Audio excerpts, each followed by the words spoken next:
големите производители на нафта, а и на газ, што се наоѓаат во тој регион, имаат огромни капацитети, чие што производство така лесно не може да запре. Дневно се трошат негде околу 100 до 110 милиони барели. И сега вие велите ги употребуваме резервите од 400 милиони барели. Колку дена ви обезбедило тоа? Поведени од паниката која што се создаде, македонските граѓани придонесоа да цената на горивото биде повисока. Како? Значи, одеднаш се создадоа редици пред бензинските пумпи. И сите ги наполнија резервоарите без потреба. Што би бил ќарот на Казанџи холдинг, а што би бил бенефитот?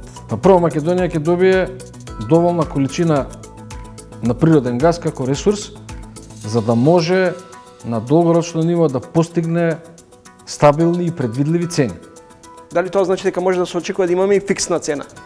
Може да се очекува да имаме фиксна и пониска цена од сегашната.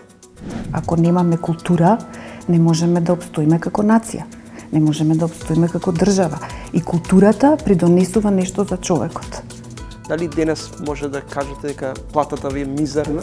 Не, денес не можам да кажам дека платата ни е мизерна. Многу страдања имаме видено и лично јас како одговорна во тој дел. Меѓутоа, ова мене исто лично многу ме погоди. Прв пат имав исто така потреба од разговор со психолози. Гледајте го новото издание на Трилинг вечерва 20 часот и 45 минути.